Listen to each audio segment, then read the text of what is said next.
Hey guys, tonight we begin with the dark, often morally ambiguous, and deeply unsettling world of the medieval torturer, exploring not just the tools and techniques, but the chilling psychology, societal pressures, and the silent burden carried by those tasked with extracting confessions and dispensing brutal justice in an unforgiving age. So, before you become a medieval torturer, take a moment to like the video and subscribe if you enjoy our content. And let us know in the comments where you're watching from and what time it is. It's always a joy to see how many people from all over the world are ready for this journey. Now dim the lights, close your eyes, feel your body deeply relax, leaving the day behind. Forget who you are right now and let's begin your new life as the medieval torturer tonight. Congratulations, you've just woken up in the year 1420 in a dimly lit, stone-walled chamber of a bustling European city. The good news, you're still alive.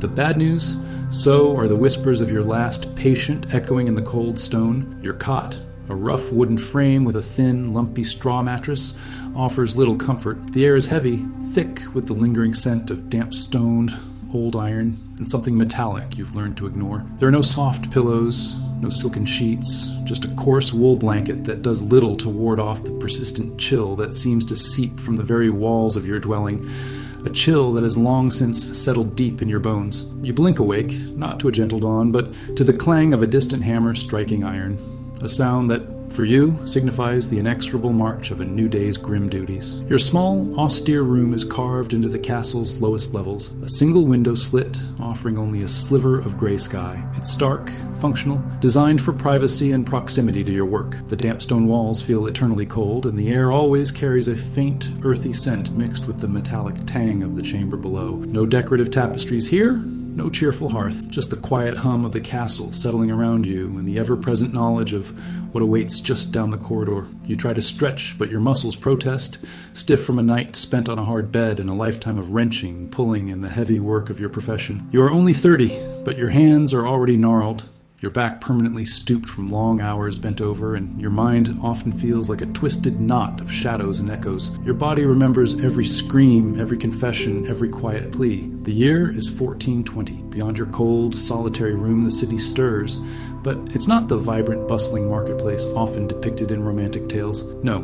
The reality of the Middle Ages is far grimmer, far more desperate. Step outside your dwelling, past the thick, damp walls, and the very air feels different, heavier, charged with the perpetual struggle for survival that defines this era. The cobblestone streets, often slick with mud and refuse, lead not to grand adventures, but to a daily grind against the constant threats that permeate every aspect of life. Famine is a familiar specter, always lurking, always a single bad harvest, away from gripping the populace in its icy maw. Disease, a silent, invisible killer, sweeps through villages and cities with terrifying regularity, claiming lives indiscriminately, leaving behind a trail of grief and fear. But beyond these natural scourges, there's another constant dread, the very real and present danger of crime and lawlessness. Petty theft, often born of sheer desperation, violent robbery, and savage assaults, are not distant rumors whispered in taverns. They are everyday realities that breed a pervasive sense of insecurity. Order, or at least the fragile semblance of it, is a constant battle always on the brink of collapse. And then there is heresy. In a world utterly dominated by faith, where the church holds immense temporal and spiritual power, any deviation from accepted doctrine is seen not just as a sin, but as a dangerous infection that threatens the very fabric of society, a direct challenge to the divine order. The fear of eternal damnation, coupled with the earthly power of the Inquisition, means that accusations of heresy carry a weight far heavier than any common crime. The perceived purity of the soul, and by extension the community, must be maintained at all costs, even through the most extreme measures. In such a world, justice is not a nuanced ideal of rehabilitation or redemption. It is a brutal public necessity. There are no long philosophical debates about the rights of the accused as we might understand them today. Justice is swift, often merciless, and serves primarily as a stark, visceral deterrent. It is a spectacle, a warning etched into the public consciousness through pain and suffering, a desperate attempt by lords, kings, and the church to maintain control over a populace living perpetually on the edge of chaos. The public squares are not just for markets or festivities. They are also stages for the display of state power, where the body of the accused becomes a canvas for the grim lessons of obedience. It is into this crucible, this harsh and unforgiving reality, that your life and the lives of those like you are forged. The role of the torturer, or more accurately, the master of questions or interrogator, isn't born of inherent malice or some grotesque desire to inflict pain. No, for most, this path is one of grim circumstance, a function of the societal machinery of the time. You're not some caricature of pure evil, reveling in suffering. You are a cog, albeit a darkly crucial one, in a system designed for control and confession. Perhaps it was inheritance, a heavy mantle passed down through generations. Your father, and his father before him, held this very position, a hereditary burden, a lineage of fear and grim service that allowed your family a meager, if reviled, place in society. In a world rigidly defined by birth and station, escaping such a predetermined destiny was often impossible. You were simply born into the chamber's shadow, your future already laid out on the cold stone floor. There was no true choice, only the somber acceptance of an inevitable fate. The alternative was often starvation, or a life even more perilous on the fringes of an already brutal existence. Or perhaps it was necessity, a desperate turning point. An orphan, an outcast, someone with nowhere else to turn in a world that offered little charity and even less upward mobility. Maybe you possessed an unusual physical strength, a steady hand, or simply a chilling aptitude for the grim mechanics of the craft. A cold dispassion, a methodical precision, noticed by a local magistrate or an inquisitor, desperate for someone to do the dirty work. Such skills, however dark, were valued in their own way, and the promise of a full belly, a roof over your head, however earned, was a potent motivator in an age where survival was never guaranteed. You remember the first time the true weight of your calling settled upon you, not as a concept, but as a chilling reality. It wasn't the sight of the instruments themselves. You'd seen them before, perhaps as a curious child peering through a crack in a door, or glimpsed in the executioner's cart. No, it was the first time you were expected to use them. The first time you stood in that chamber, the air thick with the metallic tang and the acrid scent of fear, feeling the terrible power and the profound revulsion course through you. It was a cold, precise apprenticeship, devoid of sentiment. No grand pronouncements, no dramatic initiation rites, only pragmatic instruction. You learned by watching your predecessor, by assisting him, by being told, rather than asked, to perform the increasingly grim tasks. You saw the subtle ways pressure was applied, not just to flesh and bone, but to the very will of the accused. You learned the intricate legalities, however twisted and self-serving, that governed your actions. The constant insistence that torture was not punishment, but a legitimate means to uncover truth, to extract a confession that would cleanse the accused and satisfy the authorities. A chilling rationalization that quickly became your own mantra, a necessary shield for your burgeoning conscience. The desensitization began slowly, insidiously. At first, every sound, every gasp, every desperate plea was a jolt to your young soul. You felt the clammy sweat on your brow, the tremor in your hands, the knot of sickness in your stomach. But with each passing day, each new session, the sharp edges of your empathy began to dull, worn down by repetition and the necessity of your role. The human form became less a vessel of feeling and more a mechanism of levers and fulcrums, responses and breaking points. The faces blurred into a composite of terror. The cries became a background hum, a predictable part of the chamber's grim symphony. This wasn't a process you chose willingly, not in the way a scholar chooses to study or a craftsman chooses a trade out of passion. This was a slow, grinding transformation, forced upon you by the very structure of your society, the unyielding expectations of your superiors, and the desperate primal need to survive within its brutal confines. You became an instrument, much like the iron and wood in your chamber, shaped and hardened by the relentless demands of a time that knew little mercy, a time where individual suffering was often considered secondary to collective order. In those early days, you wrestled with ghosts in the dark hours, with the echo of unanswered questions and the crushing weight of what you had become. Perhaps you sought solace in the bottom of a cheap ale mug, or in the brief oblivion of sleep. But the medieval world had little patience for such introspection or personal weakness. Duty called, and the shadows of the chamber waited, always ready to claim another piece of your soul. As the cold dawn paints the sky outside your window slit, a different kind of dawn breaks within the torture chamber itself. This is where your true artistry, however dark, is practiced. Here, a perverse ingenuity is on display, not for creation, but for coercion. These are not tools of destruction, but of persuasion, designed to break the will, not merely the body. They are the silent witnesses to countless desperate pleas, the grim companions of your daily routine. Each one is a testament to human cruelty, yet also, in a chilling way, to a twisted understanding of human physiology and psychology. Step into the chamber now. The air is always cool, despite the flickering torchlight, and carries that distinctive metallic tang. On the walls, or arranged on sturdy wooden tables, are your instruments. They are meticulously maintained, for their effectiveness relies as much on their function as on their fearsome appearance. They are not merely crude implements, but often well-crafted pieces of iron and wood, each with a specific, calculated purpose in the grim ballet of interrogation. You know them intimately, the weight of them in your hand, the particular creak of a screw, the feel of cold metal against skin. Consider the humble thumbscrew, a deceptively simple device that you might bring out first. It's a small metal vise, intricately crafted to fit around a thumb, or perhaps a finger, or even a toe. Its purpose is not to sever, not to mutilate immediately, but to apply excruciating, incremental pressure. With each turn of the screw, the metal plates draw tighter, slowly crushing the delicate bones and flesh beneath. The pain, sharp and relentless, focuses the mind with an intensity that few other sensations can match. It's a subtle dance, you see. Enough to cause agony, enough to demand attention, yet designed to allow for repeated application, prolonging the torment, prolonging the desperate hope for an end. The brilliance, if one can call it that, lies in its capacity for psychological intimidation. The accused watches, paralyzed by fear, as the screw turns, knowing full well what is coming and having nothing they can do to stop it. This isn't just about the immediate pain. It's about the anticipation, the slow, agonizing crawl towards a confession, a breaking of the will. It is a slow, methodical assault on the mind, creating a vivid mental image of what horrors might follow if silence persists. Then there are the various forms of stocks and the pillory, not always for public display, but sometimes used within the confines of the chamber itself as a precursor to more severe methods, or as a form of light torture intended to erode mental resilience.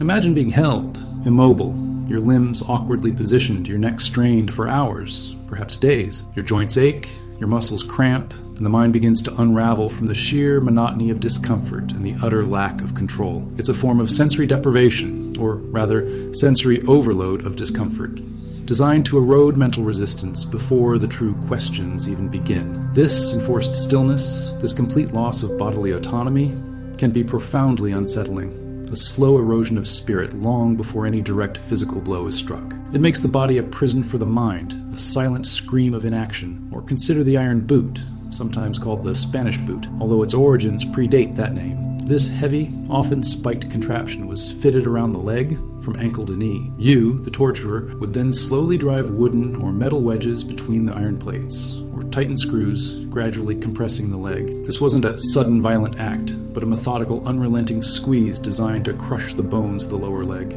The pressure builds inexorably with each tap of your hammer on a wedge or turn of a wrench. The victim can feel the bones shifting, creaking, the flesh protesting, the blood flow constricting. It's a slow, agonizing process, often designed to make the victim confess before the bones actually break, presenting a grim choice: confess or endure a permanent crippling. The beauty of its horror for the interrogator lay in its precise control over the pace of suffering, a way to prolong the agony and maximize the psychological breakdown before irreversible damage occurred. The constant building pressure is a relentless assault on the victim's resolve, a physical manifestation of the mental burden they carry. And then there's the very word itself, the rack. Even its name evokes dread, a cold shiver down the spine. In its simpler, earlier forms, it might not have been the elaborate device of later centuries, but its principle remained the same: extension, a sturdy wooden frame with ropes or chains attached to the wrists and ankles, and a winding mechanism to stretch the body. You would prepare the accused for this, explaining its purpose, demonstrating its mechanics. The mere sight of it, the quiet creak of its mechanism, was often enough. The threat of disarticulation, of limbs being slowly, irrevocably pulled from their sockets, was a powerful persuader. The body, designed for movement and flexibility, recoils at the thought of being stretched beyond its natural limits. It's a psychological weapon, a grand theater of terror where the primary actor is not the physical pain, but the chilling certainty of what could happen, what will happen, if the silence persists. The rack, even in its most basic form, speaks to a primal fear of being torn apart, of the body being betrayed by its own structure. These early instruments, though varied in their application, share a common thread. They are designed to be tools of persuasion, not merely instruments of punishment. Their effectiveness is rooted in their ability to induce overwhelming fear, to break the spirit through controlled, agonizing pressure and the promise of escalation. They are not used indiscriminately, but often as a last resort, or as a powerful warning of what is to come under the guise of extracting truth. You, the master of these questions, they'll become the orchestrator of this grim symphony, guiding the accused through a journey of escalating terror, each instrument a note in a desperate plea for release. We've considered some of the more direct instruments of persuasion, those designed to exert immediate, localized pressure or strain. But your arsenal, and the principles behind it, extends further. There were also tools that aim for more systemic bodily disruption or psychological erosion over a longer period, sometimes even aiming for a kind of symbolic purification or a more dramatic display of authority. Take the strappado, for instance. This was an evolution of simpler suspension. The accused's hands would be tied behind their back, often secured with a rope that ran through a pulley on the ceiling. Then, they would be hoisted aloft, slowly, until their feet dangled above the floor. The weight of their own body, pulling against the constrained arms, would exert immense pressure on the shoulders, often resulting in dislocations. Sometimes, weights would be added to the feet, increasing the pull. The effectiveness here wasn't just in the excruciating pain of the dislocated joints, but in the sheer helplessness of the suspended body, the agonizing weight as gravity slowly, inexorably stretched and tore. It was a visual and visceral demonstration of complete control, a powerful psychological weapon that said, your body is no longer your own. The silence of the ascent, broken only by the creak of the rope and the groans of the accused, was often more terrifying than any scream. It was a stark choice between confession and utter physical collapse. Beyond such overt physical manipulation, there were also methods that played more on the victim's internal sensations and fears. Consider the early forms of water torture. Not the elaborate waterboarding of later centuries, but simpler, equally terrifying applications. This might involve forcing large quantities of water into the accused's stomach, causing intense bloating and a feeling of drowning from within without actually submerging them. Or perhaps a constant, slow drip onto the forehead, a maddening, relentless assault on the senses that could drive a person to the brink of insanity. The philosophy behind this was often rooted in the idea of internal purification, washing away the lies, or simply overloading the senses to break mental resistance. It was insidious, leaving little external mark, but inflicting profound internal suffering, playing on the most primal fear of suffocation and the body's innate response to overwhelming pressure. And then we move to the application of heat, though rarely to the point of outright burning, which was usually reserved for execution. Small flames, such as candles, might be held close to sensitive areas of the skin, not to inflict deep burns initially, but to cause intense, prolonged discomfort. The smell of singed hair or flesh, the searing heat, the exquisite agony of the nerve endings under threat, these were designed to elicit a confession by overwhelming the senses with pain while preserving the body for continued interrogation. It was a controlled descent into hell, a preview of worse to come, a constant reminder of the power wielded over them. The debate among inquisitors and judges sometimes centered on how much pain could be inflicted without rendering the accused unconscious or permanently unable to speak. A delicate, brutal balance. Another tool, perhaps more psychological than overtly physical in its initial stages,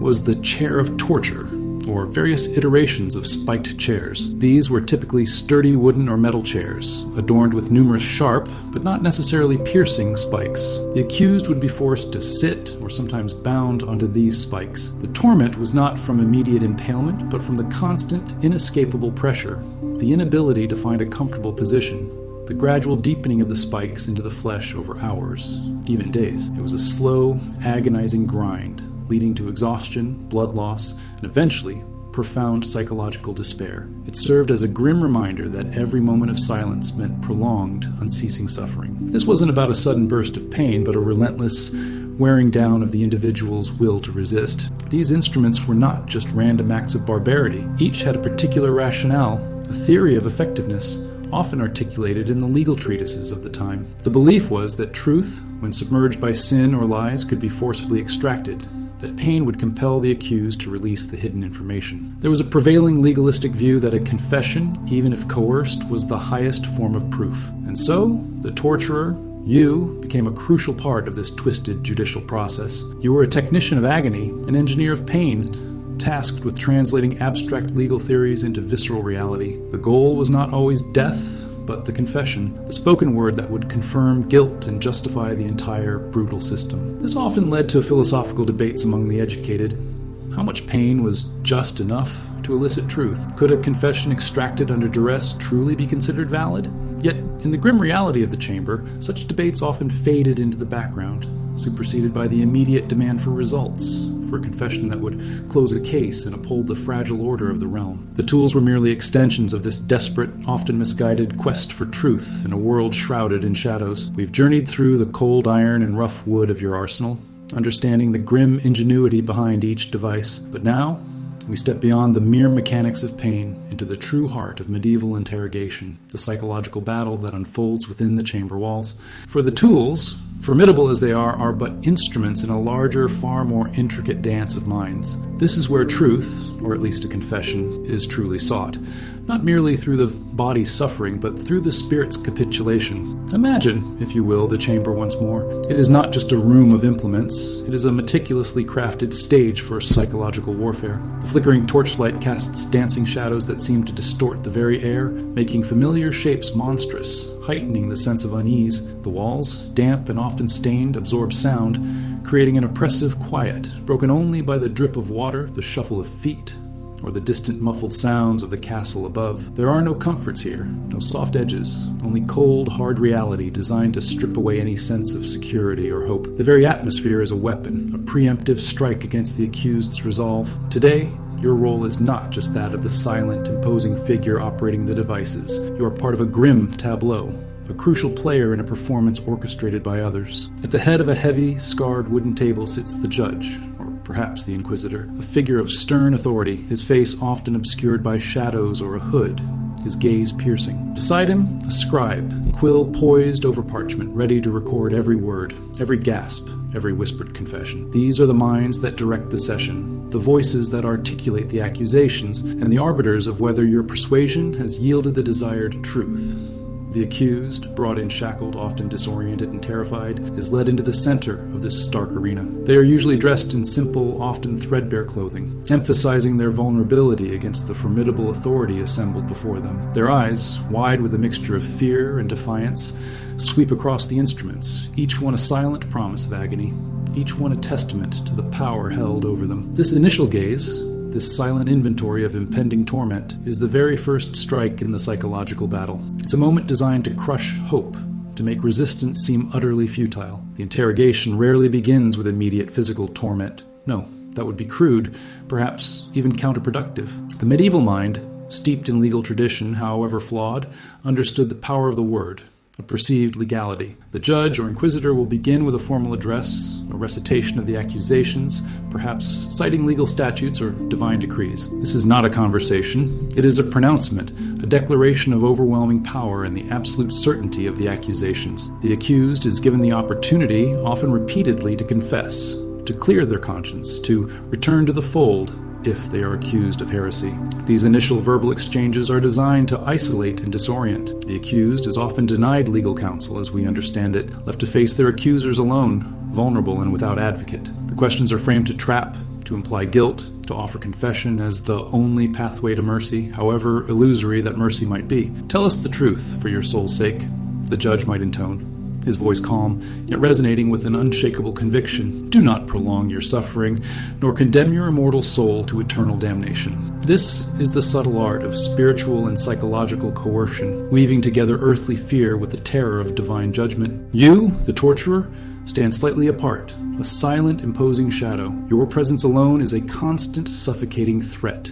You are the embodiment of the unspoken promise that if words fail, other, more visceral arguments will be employed. Your hand resting casually on the handle of a thumbscrew, your gaze steady and unblinking, is often more potent than any direct threat. You are the ultimate escalation, the final argument. The accused watches you, gauging your intent, desperate to find some flicker of humanity, some sign of weakness, but finding only an expression of cold, professional detachment. The room is charged with this tension, a palpable weight pressing down on the accused. They are exhausted, perhaps starved, often sleep-deprived from their time in the cells, their defenses already severely compromised. Every pause in the questioning, every rustle of the scribe's parchment, every shifting shadow amplifies their anxiety. The judge might offer false assurances, promising leniency for a quick confession, only to imply worse consequences for continued defiance. It's a carefully choreographed psychological dance where hope and fear are intertwined. Each gesture, each word, each silence, a calculated move to dismantle the accused's will to resist. The goal is to make confession seem like a logical, even merciful escape, even when it means admitting to crimes they did not commit. This is where the lines truly blur, where the medieval concept of justice reveals its most chilling, most manipulative face. As the initial verbal skirmishes unfold, a different kind of pressure begins to mount within the chamber, a relentless, insidious weight that slowly crushes the spirit. The judge's voice, though calm, becomes a dull hammer striking the same point again and again, questioning, accusing, demanding. The scribe's quill scratches, an unceasing reminder that every word, every silence, every hesitant breath is being documented, codified, used against the accused. And you, the torturer, remain a constant, silent presence. Your every subtle movement a harbinger of potential escalation. The interrogators understand that mere threats are not enough. The fear must be sustained, allowed to fester, to grow from a sharp jolt into a dull, agonizing ache. The accused might be left in the chamber for hours, bound but untouched, simply exposed to the instruments, to the cold, the dim light, and the relentless, gnawing anxiety of waiting. This is a form of exquisite psychological torment. The mind, left to its own devices, often conjures horrors far worse than any reality. Every creak of the ancient timbers, every distant sound from outside the chamber is magnified, twisted into an omen of impending suffering. Sleep deprivation, already a factor from their time in the cells, is exacerbated by this constant low-level dread, blurring the lines of reality, making resistance feel ever more impossible. Sometimes, a calculated shift in demeanor might occur. The judge, having been stern and unyielding, might suddenly adopt a tone of false compassion, a whisper of understanding. "Confess now," he might implore, "and this ordeal can end. Think of your soul, your family. We do not wish to inflict pain merely to uncover the truth and grant you mercy." This is a cruel deception, a desperate, fleeting glimmer of hope offered to a drowning man. The accused, exhausted and broken, might cling to this fragile promise, seeing in it a pathway to escape, however narrow or uncertain. It preys on their deepest desire for relief, twisting their perception of reality until the false promise of mercy seems like the only viable option. The core of this psychological battle lies in the medieval understanding of truth. In this era, a confession was often seen as the ultimate proof, a validation of the judicial process itself.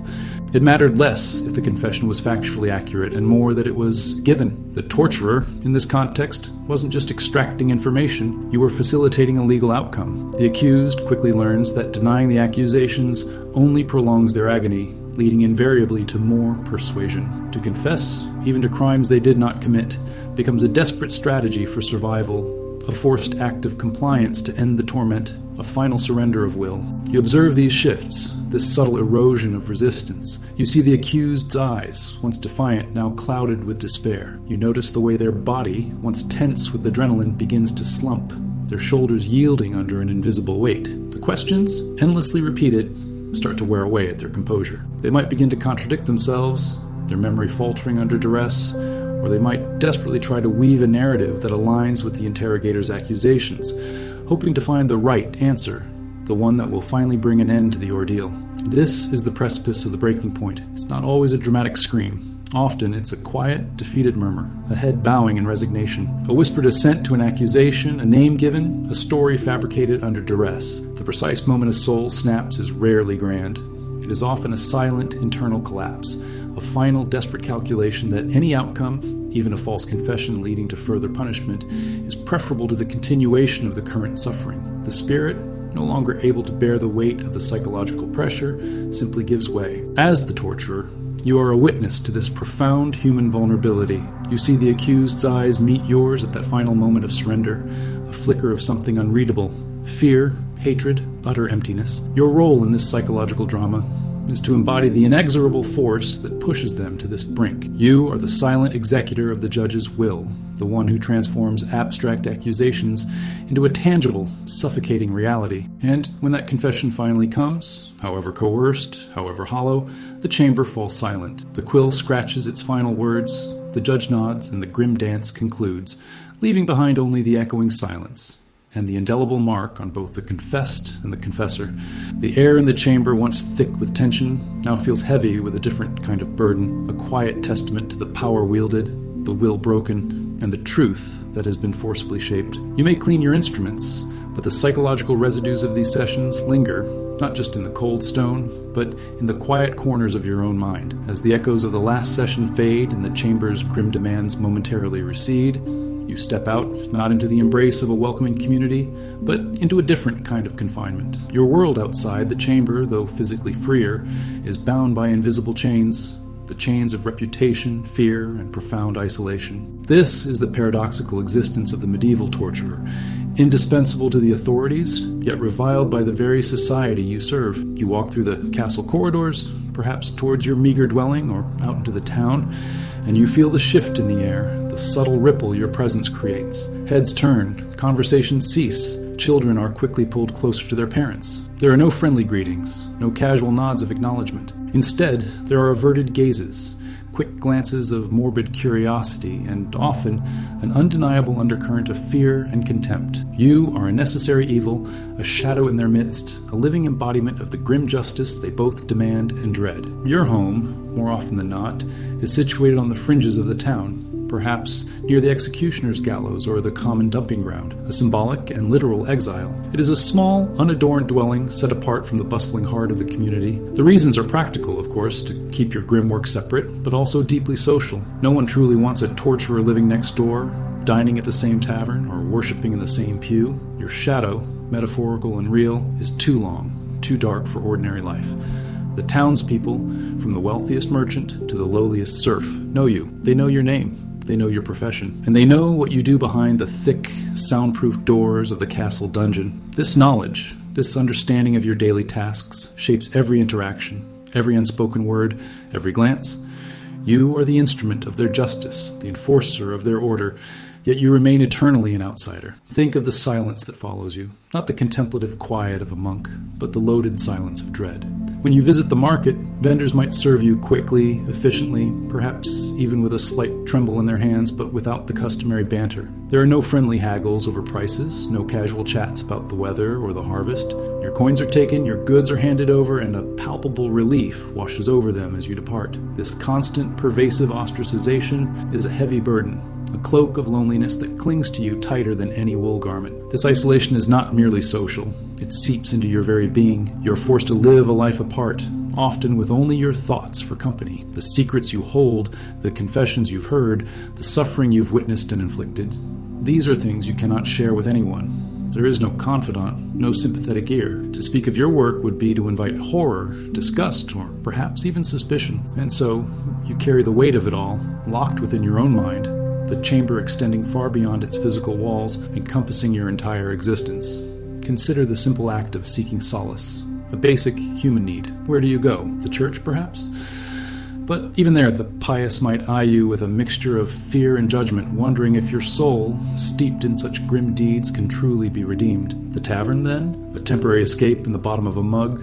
But even there, the hushed conversations resume once you enter, only to fall silent or shift to innocuous topics as you approach. You're a living reminder of what happens when the rules are broken, a walking deterrent, and such a figure is not one with whom others easily share their laughter or their woes. This constant awareness of being other shapes your perception of the world. You learn to read the subtle cues, the way a mother pulls her child closer, the quick blessing whispered under breath, the way a person avoids eye contact. You become a keen observer of human fear, not just in the chamber, but in the everyday interactions of the town. This constant reinforcement of your identity as an outcast, this perpetual sense of being judged and feared, hardens you in ways that go beyond the desensitization of your work. It creates a shell, a barrier between you and the rest of humanity, making genuine connection a rare and precious, if not impossible thing. The burden of your reputation extends even to the simple act of walking down the street. Every step is a statement, every glance a confirmation of who you are and what you represent. There's a certain grim pride in your indispensability, in the knowledge that without you, their fragile order might crumble. But this pride is cold, hollow, offering little warmth against the chill of social exclusion. It is a recognition of power, yes, but a power that separates rather than connects. You are a fixture in the medieval landscape, as essential as the smith or the baker, yet forever set apart. Your hands, calloused and strong, are capable of the most brutal acts, but they are also capable of the quiet, solitary tasks of your own daily life. Chopping wood, mending clothes, preparing a simple meal. But even in these mundane moments, the shadow of your profession lingers, coloring every thought, every movement. Your life, outside the chamber, is merely a waiting period, a brief interlude before the next summons, the next question that will once again draw you back into the heart of darkness, confirming your singular, terrifying place in their world. The profound isolation you experience isn't merely a matter of public avoidance. It permeates the most intimate corners of your existence. What of a family, you might wonder? Does a torturer marry, raise children, attempt to carve out a semblance of domestic peace in such a grim profession? The answer, as with much in the medieval world, is complex and often heartbreaking. For some, marriage was a matter of practical arrangement, a necessity for lineage or economic stability, rather than romantic love. Perhaps you found a spouse equally marginalized, someone from another reviled profession, like a gravedigger or executioner, finding a strange solace in shared outcast status. Or maybe, more tragically, an innocent drawn into your orbit, only to find themselves ensnared by the dark tendrils of your reputation. Your partner, if you have one, lives under the same pervasive shadow, endured the same averted glances and hushed whispers. Their daily life is forever marked by your chosen path, their world constrained by the unforgiving boundaries society has drawn around your home. How do they cope with the chilling reality of your daily work, the chilling knowledge of what your hands perform, of the sounds that sometimes escape the dungeon walls and carry on the wind? Do they ever truly look at you without a flicker of fear or pity, without a silent question in their eyes about the very nature of the man they share their bed with? Or do they too become hardened, desensitized by proximity, their own souls bearing the invisible scars of your shared, unspoken existence? The conversations in your home are surely different from those in others, less about the mundane joys of a harvest or a local feast, and more about survival, about navigating a world that refuses to see your family as fully human, separating them from the warmth of community. The laughter is subdued, the silence is longer, weighted with the unspoken, and children. The thought of bringing innocent life into such a world is a heavy one. Your children, if you are blessed or cursed with them, inherit not wealth or noble titles, but the very same stigma that defines your life. From their earliest days, they learn the harsh reality of their father's profession, not through explicit lessons, but through the reactions of others. Other children shun them in the village square, their parents quickly pulling them away with hushed, fearful warnings. They are the torturer's child, a label that sticks closer than any family name, a brand that isolates them before they even truly understand why. Imagine their confusion, their innocent hurt, when they are excluded from games, from celebrations, from the simple, everyday camaraderie of childhood. How do you explain your work to a curious child, their eyes full of innocent questions about the strange implements you sometimes bring home for repair, or the lingering scent of iron and fear that clings persistently to your clothes, seeping into the very fabric of your dwelling? Do you tell them the sanitized version, that you serve justice, uncover truth, protect the realm? Or do you remain silent, letting the unspoken weight of your profession hang heavy in your small, quiet home, a constant, chilling presence that shapes their every interaction with the outside world? The burden on these children is immense. They are born into a predetermined destiny, often expected to follow in your footsteps, continuing the grim lineage. The son of a torturer might become a torturer himself, his future sealed by birth, just as yours might have been, for few other professions would accept him. The daughter might find it almost impossible to marry well, her prospects tainted by the family name, destined for a life of quiet subservience, perpetual spinsterhood, or marrying into another family equally scorned. This is not just your life apart, it is their life apart. A legacy of exclusion and a future shaped by the choices, or lack thereof, of those who came before. You see their longing for normalcy, for acceptance in their sad, watchful eyes, and perhaps, in the quiet moments of the night, a sharp pang of guilt twists your hardened heart, a silent acknowledgement of the future you have unwittingly laid out for them, a future they cannot escape. In this isolating existence, you might grasp at any small attempt to find normalcy or solace, however brief or fleeting. Perhaps you have a small garden where the simple, honest act of tending to living things offers a stark, beautiful contrast to the destruction of your profession. The soil, unlike the cold stone of the chamber, is forgiving, responsive. The growth of a seed, the blossoming of a flower, is a gentle rebellion against the death and despair that define your work. Or maybe you find a brief respite in the quiet solitude of fishing by the river, the rhythmic cast of the line, the deep patience required, a meditative escape from the screams that echo in your memory. These are not grand escapes, not journeys to distant lands, but tiny, fragile moments of peace, meticulously stolen from the relentless grip of your reality. Moments where you can almost forget, however briefly, who and what you are, and the grim duties that await. But even these attempts at solace are often fraught with internal conflict, for the mind of a torturer is a complex and troubled landscape. How can you truly find beauty in a delicate flower when you've witnessed such profound ugliness, when you've seen the depths of human suffering firsthand? How can you feel genuine peace by a tranquil stream when your mind relentlessly replays the desperate pleas of the accused, the chilling sounds of the instruments, the crushing weight of coerced confessions? The internal conflicts are relentless, a quiet battle waged within the confines of your own skull. You are a human being with the same innate desires for connection, for purpose, for peace, for love as anyone else, yet your profession forces you to suppress, to twist, to deny these very instincts. You are caught between the brutal demands of your role, the unyielding expectations of your masters, and any lingering embers of humanity within you. You must rationalize, justify, detach, or you risk being utterly consumed by the horror of your own actions, by the sheer, overwhelming weight of the suffering you inflict. This process of justification is a constant, subtle battle within your mind, a necessary mental exercise for survival. You tell yourself, as the judges and inquisitors tirelessly tell you, that you are merely an instrument of divine or temporal justice, upholding order, extracting truth, protecting the realm from heresy and chaos.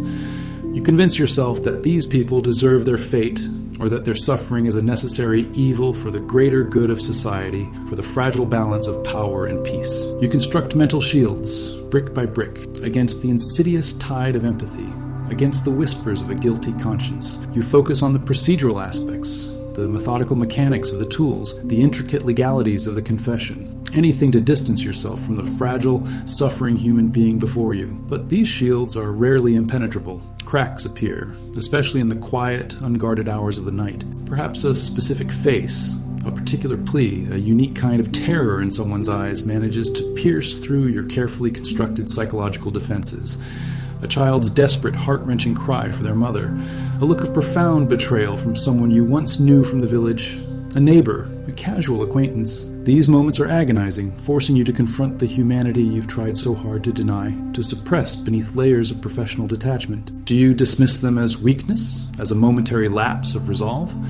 Or do they linger, gnawing at the edges of your composure, contributing to the profound weariness that settles deep in your bones, the melancholic weight that never truly lifts, becoming a permanent fixture of your internal landscape? The external conflicts you face are often tragically reflected within your own home, creating an atmosphere of subtle tension. Does your spouse ever challenge your increasing silence, your growing detachment, the way your gaze seems to pass through them rather than truly seeing, truly connecting? Do your children, as they grow older, begin to resent the indelible shadow you cast over their lives, the doors of opportunity that remain firmly closed to them because of your identity, your name? These are rarely open rebellions, for defiance against such a formidable figure, even a father, would be dangerous in a world that tolerates no insubordination. But they are subtle forms of resistance, a growing coldness, a quiet distance, a palpable bitterness that grows like a stubborn weed in the small, besieged garden of your family life. The constant, unrelenting pressure from society to remain an outcast,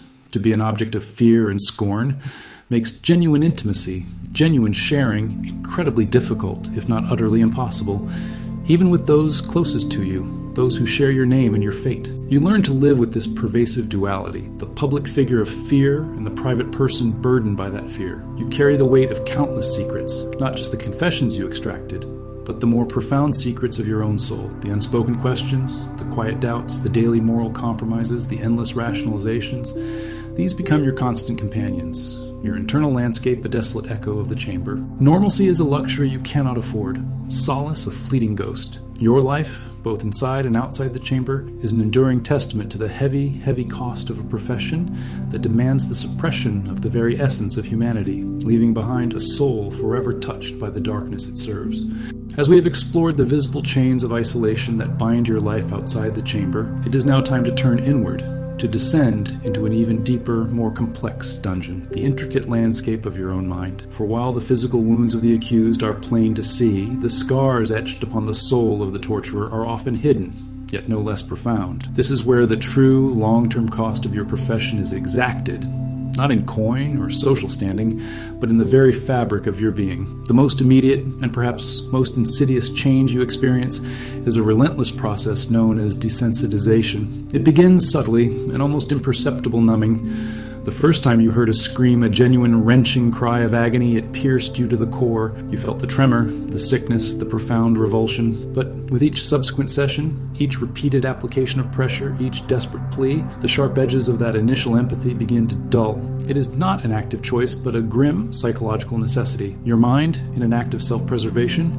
constructs barriers, filtering out the raw emotional impact, transforming overwhelming human suffering into a manageable, almost abstract task. The person before you becomes less a human being and more an object, a problem to be solved, a source of information to be extracted. You might focus on the mechanics of the instruments, the precise turn of a screw, the angle of a rope, anything to divert your internal gaze from the eyes filled with terror. The body writhes in pain. This isn't about becoming monstrous. It's about surviving a monstrous reality. Yet desensitization is never absolute, never a complete erasure of humanity. It is more like a thick, heavy blanket thrown over a fire. The flames might be muffled, but the embers still glow and the heat still radiates, subtly, persistently. Beneath the layers of professional detachment, the echoes linger. Perhaps a particular sound, a certain facial expression, or a phrase uttered by an accused person manages to slip past your defenses. A child's desperate, heart-wrenching sob, or the look of profound betrayal from someone you once knew from the village. These moments can become shards of glass in your mind, sharp and unexpected, piercing through the carefully constructed calm. They remind you, however briefly, of the humanity you've tried so hard to deny, both in your victims and in yourself. These are the cracks in the desensitization, the moments when the true weight of your actions threatens to overwhelm. To cope with these breaches, and indeed to justify your very existence, you engage in a constant internal monologue of rationalization. The judges and inquisitors have provided you with the framework. You are an instrument of justice, uncovering truth, protecting the realm from heresy and chaos. You repeat these mantras to yourself, weaving them into a narrative that absolves you, or at least mitigates your culpability. You tell yourself that these individuals are criminals, heretics, enemies of the state or the church, and therefore deserve their fate. Their suffering is a necessary evil for the greater good, a means to an end. This is a crucial psychological shield, a way to reconcile the inhumanity of your actions with the remnants of your own conscience. Without it, the moral ambiguities of your profession would surely drive you mad. But how much do you truly believe these justifications? Do they offer genuine peace, or merely a temporary reprieve from the gnawing unease? The moral ambiguities of your role are a constant, subtle battle within. You see innocent people, or at least people whose guilt is far from certain, confessing to crimes they likely did not commit, simply to escape the torment. You witness the breaking of spirits, the utter collapse of human dignity, and, in these moments, a profound internal conflict arises. Do you believe their coerced confessions are truly truth, or are they simply the desperate cries of the broken? The legal system demands a confession, and you are the one tasked with obtaining it, regardless of its authenticity. This creates a deep chasm between the truth demanded by the authorities and the quiet, unsettling truth that whispers within your own mind. This internal conflict manifests in subtle ways. Perhaps you develop certain coping mechanisms, a rigid adherence to procedure, a meticulous cleaning of your instruments as if purifying them of the stain, or an almost ritualistic detachment before entering the chamber. You might seek solace in the anonymity of darkness, preferring to work by torchlight, allowing the shadows to obscure your face, to blur the lines between your identity and the grim tasks you perform. There's a weariness that settles deep in your bones, not just from physical exertion, but from the constant strain of this internal battle, the perpetual tension between the human you once were and the instrument you have become. This weariness is not merely fatigue. It is a profound exhaustion of the soul, a heavy burden that never truly lifts. You might find yourself questioning the very nature of justice, of truth, of humanity itself. These are not grand philosophical debates spoken aloud, but silent, harrowing inquiries that plague your waking hours and haunt your dreams. What does it mean to be human when you are forced to perform such inhuman acts? What is the true value of a confession extracted through such means? These questions, unspoken and often unanswerable, are the deep, persistent echoes within your mind, reminders of the profound ethical and psychological cost of a life spent in the shadows, a life inextricably bound to the infliction of pain and the pursuit of a dark, twisted form of truth. The constant battle within your mind, the fragile peace afforded by rationalization, often dissolves in the unguarded hours of sleep. Here, the carefully constructed walls of detachment crumble, and the raw, unfiltered experiences of the chamber rise unbidden from the depths of your subconscious. You are plagued by recurring nightmares, vivid and relentless. They are not always grand, dramatic scenes of torture, but often subtle, more insidious terrors. The faces of the accused, distorted by fear or pain, stare at you from the shadows of your dreams. Their silent pleas echo in a language only your soul understands. You might relive the precise moment a bone dislocated under your hand, feeling the sickening give, the accompanying gasp, with an intensity that mirrors the actual event. The metallic tang of blood, the acrid scent of fear, the cold sweat on your brow, these sensory details are replayed with a fidelity that makes waking a desperate escape.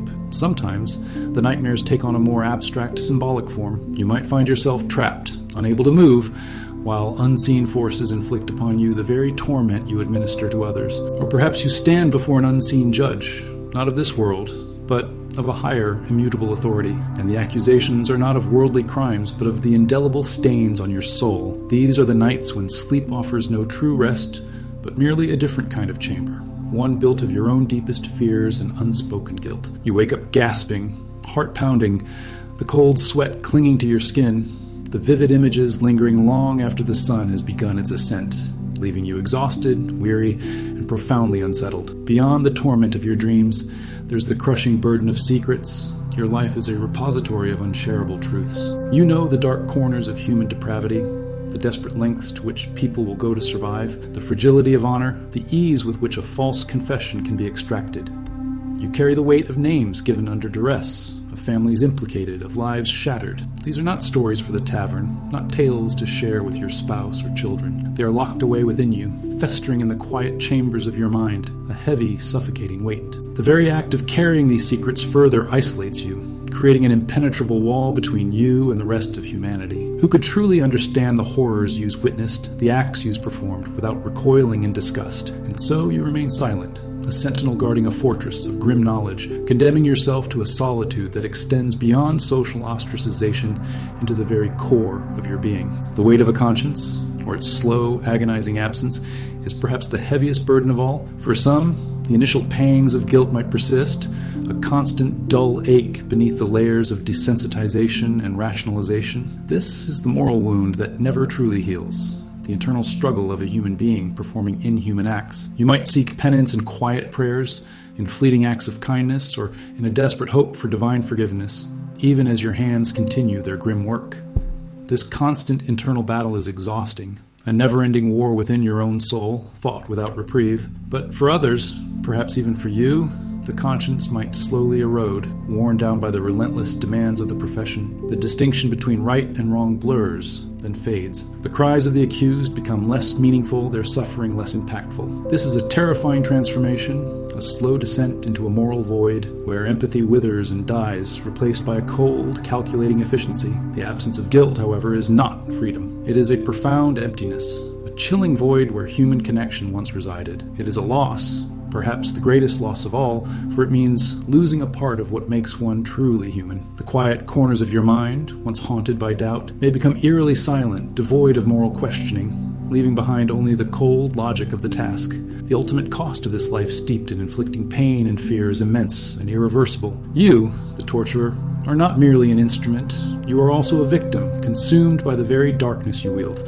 Your hands, though skilled, are forever stained. Your gaze, once perhaps filled with youthful hope, is now aged by shadows, reflecting the countless terrors it has witnessed. Your heart, if it retains any warmth, is encased in a thick layer of ice, a defense mechanism against the relentless chill of your profession. The profound weariness that settles in your soul is not just from physical exertion, but from the constant psychological warfare waged within. It's the weariness of bearing witness to humanity's darkest impulses, of being the conduit for unspeakable suffering, of living a life devoid of genuine connection and warmth. This is the weariness that seeps into your bones, dulls your senses, and drains the vibrancy from the world around you. You carry the indelible mark of your deeds, a burden that transcends the physical and permeates every fiber of your being. Your life is a stark testament to the human capacity for both cruelty and incredible resilience, not just in those you interrogate, but in yourself. You have adapted, survived, functioned within a system that demanded the suppression of your deepest humanity. But at what cost?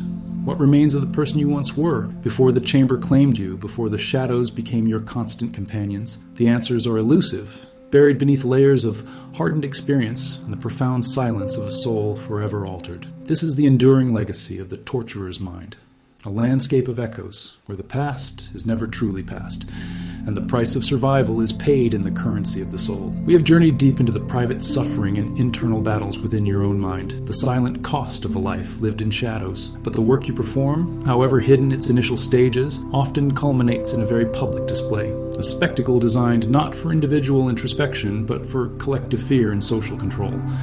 It is time to step out of the quiet, echoing confines of the chamber and into the bustling, yet often morbidly silent town square. Here, your role and the entire grim machinery of justice takes on a different, more visible, and arguably even more chilling dimension. In the medieval world, justice was not merely about punishing the accused.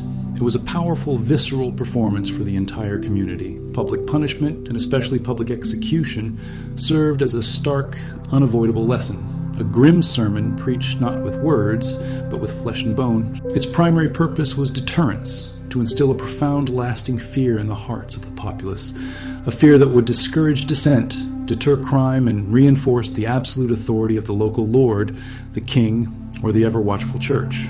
Every act carried out in the square was a carefully staged act of social control, a reminder of the consequences of breaking societal norms or defying divine law. It was a tangible manifestation of power, a direct communication from the authorities to the people, ensuring that the rules, however harsh, were understood and respected. This public display acted as a powerful psychological anchor, etching the consequences of transgression deeply into the collective consciousness, far more effectively than any written law or whispered warning ever could. It was a societal ritual, a public exorcism of perceived evil, designed to cleanse the community and reaffirm its moral boundaries, however brutally defined. Imagine the scene, often set against the backdrop of a cold, gray morning, or under a sky heavy with impending rain. The town square, usually a vibrant hub of market activity, transforms into an arena of grim anticipation.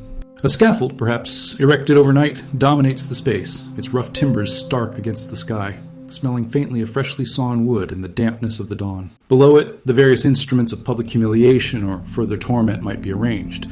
The stocks for minor offenses, where petty thieves or rowdy drunkards might endure public scorn. The pillory for more significant shaming, where faces were locked in place for all to mock. Perhaps even a cage for those awaiting a grimmer fate, exposed to the elements and the jeers of the crowd. The air, typically filled with the cries of vendors and the clatter of commerce, is now thick with a different kind of sound. The murmur of the gathering crowd, a low collective hum of morbid curiosity, fear, and sometimes a grim satisfaction. The scent of damp earth, mingling with the breath of hundreds of people, and the faint, unsettling odor of stale fear might hang heavy, adding to the pervasive sense of dread, a primal aroma that speaks of vulnerability. People arrive early, jostling for a better view, pushing forward with a mixture of revulsion and an undeniable primal fascination. Children, often brought by their parents to witness the spectacle, cling to skirts and trousers, their wide, innocent eyes reflecting the grim drama unfolding before them, absorbing lessons that will shape their understanding of authority and transgression for the rest of their lives. The silence that falls over the crowd as the accused is brought forth is profound,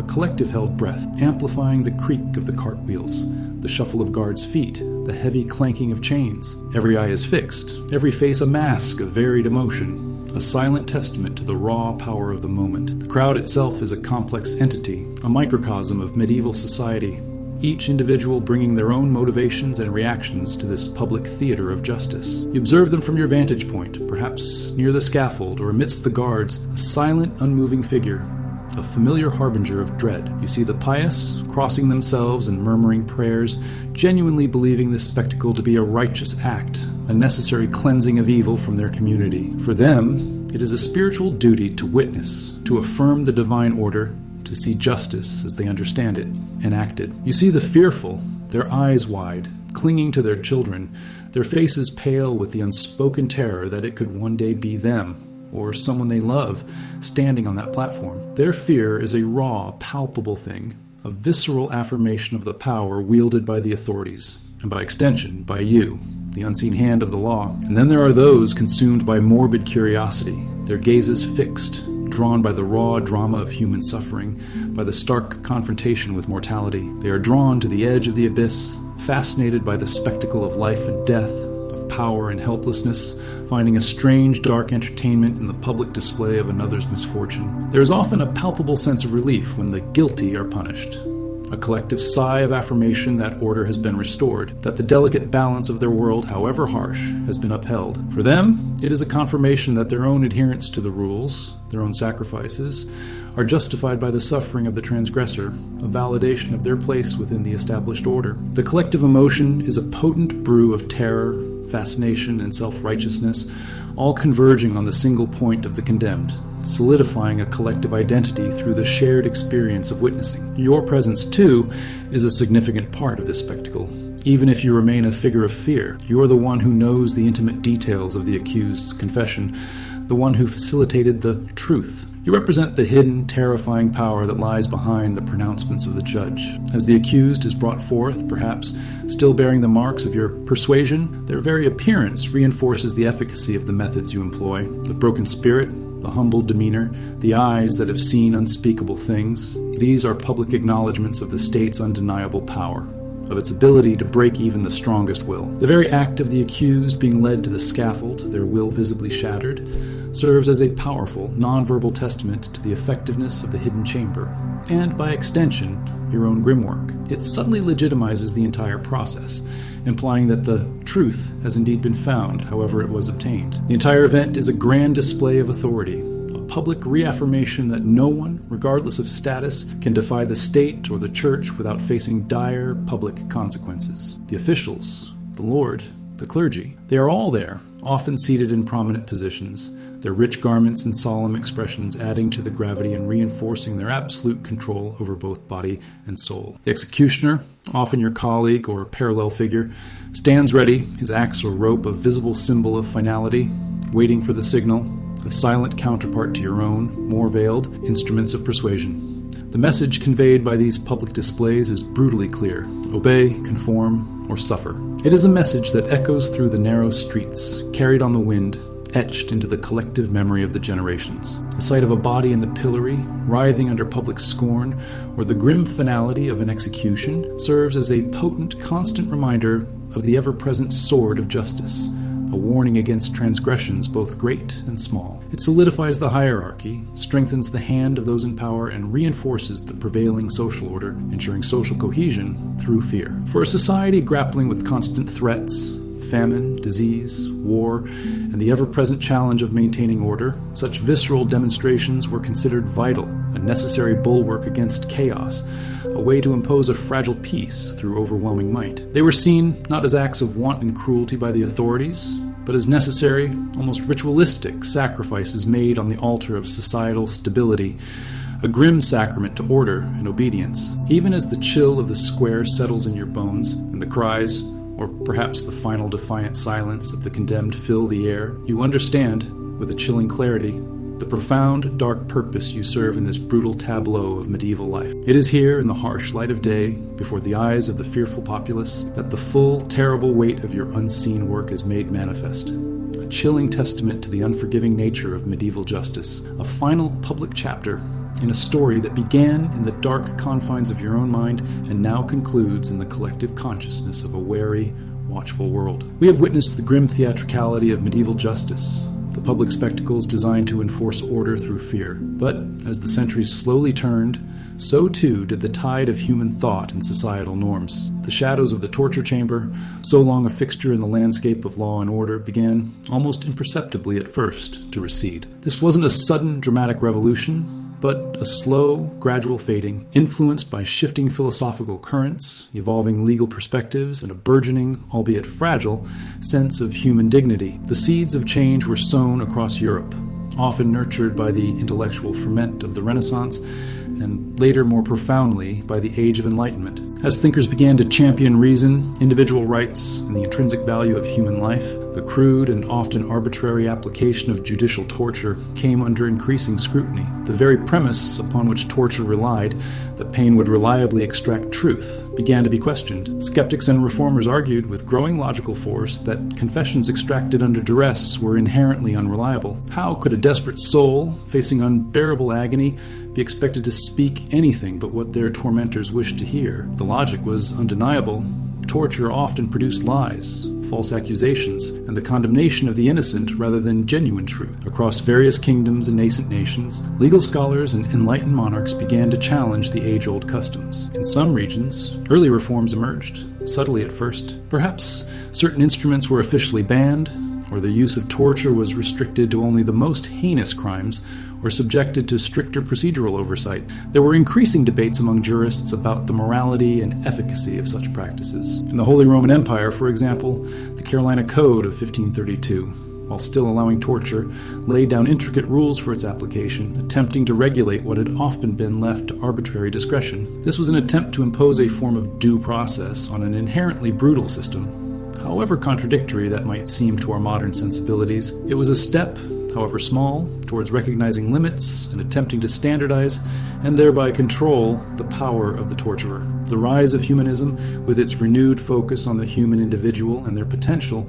also played a crucial, if indirect, role. While not immediately abolishing torture, it fostered a cultural environment where extreme cruelty, once accepted as a necessary evil, gradually became less palatable, less justifiable in the eyes of an increasingly educated and reflective elite. The idea of the state's responsibility towards its citizens, even its accused, began to gain traction, challenging the absolute power that had for so long allowed unchecked abuses. This shift wasn't uniform. It ebbed and flowed across different European states and principalities, facing fierce resistance from those who clung to tradition, religious dogma, and the perceived necessity of brutal order. The old ways, deeply embedded in legal codes and societal fears, were not easily dislodged. Many still believed that only fear of extreme pain could truly compel the wicked to confess, or deter others from similar transgressions. Yet, the intellectual currents of the time were relentless. Thinkers like Cesare Beccaria in the 18th century, with his influential treatise on crimes and punishments, launched a powerful, systematic critique of torture, arguing against its barbarity, its ineffectiveness, and its violation of natural rights. He contended that punishments should be proportionate, swift, and certain, rather than cruel and unpredictable. Such writings, circulating among the enlightened courts and intellectual salons of Europe, began to chip away at the very foundations of judicial torture, presenting logical, moral, and practical arguments against its continued use. They articulated a vision of justice rooted in reason and humanity, rather than in fear and superstition. This was a profound shift, suggesting a future where the efficacy of law would come from its fairness and certainty, rather than from its capacity for inflicting agony. Even with the powerful arguments of the Enlightenment, the old ways were deeply entrenched. The complete abolition of judicial torture was not a singular event, but a protracted, often uneven process that unfolded over centuries. It was a testament to how deeply fear and tradition could grip a society. While some enlightened monarchs and states like Prussia under Frederick the Great or Austria under Joseph II moved swiftly to ban or severely restrict torture in the 18th century, others held on, reforming piecemeal or allowing abuses to persist under new guises. The Spanish Inquisition, for instance, known for its extensive use of torture, was not fully abolished until the 19th century. This uneven progression reminds us that societal change, especially moral evolution, rarely follows a straight path. As official judicial torture began to wane, replaced by new legal frameworks and an increasing emphasis on empirical evidence, the struggle for human rights, as we understand it today, was truly beginning to take shape. The ideals of liberty, equality, and the inherent dignity of every individual, once radical notions, slowly gained ground. The very idea that a state had a responsibility to protect its citizens from cruel and unusual punishment, rather than inflicting it, marked a profound philosophical shift. Yet, even as the specific instruments of the medieval torturer were relegated to museums, the underlying temptation to coerce, to extract confessions through psychological pressure, or to inflict suffering in the name of security or truth did not vanish entirely. History teaches us that the human capacity for cruelty and the abuse of power are enduring shadows, capable of manifesting in new forms, under different names, in every age. We see echoes of this dark past, even in modern times, in the debates surrounding interrogation techniques, in the treatment of prisoners, and in the constant vigilance required to uphold the principles of justice and human dignity. And so, as we bring our journey to a close, reflect on the enduring lessons from the life of a medieval torturer. It is a stark reminder of the fragile nature of justice, the pervasive influence of fear, and the complex, often disturbing relationship between power and suffering. This deep dive into a dark chapter of history is not meant to leave you with dread, but with a quiet understanding, a deeper contemplation of humanity's shadows and its persistent, if sometimes faltering, quest for light. We explored this path not to glorify violence, but to understand its context, its mechanisms, and its profound human cost on both the victim and the perpetrator. It is a reminder that the line between order and oppression, between justice and cruelty, is often disturbingly thin, and that eternal vigilance is required to ensure that the tools of persuasion never again become the instruments of terror. If you've journeyed with us this far through the chilling realities of the medieval world and the silent struggles of a forgotten profession, you are part of a special group. You are someone who values deep understanding, quiet reflection, and the wisdom that history can offer. Perhaps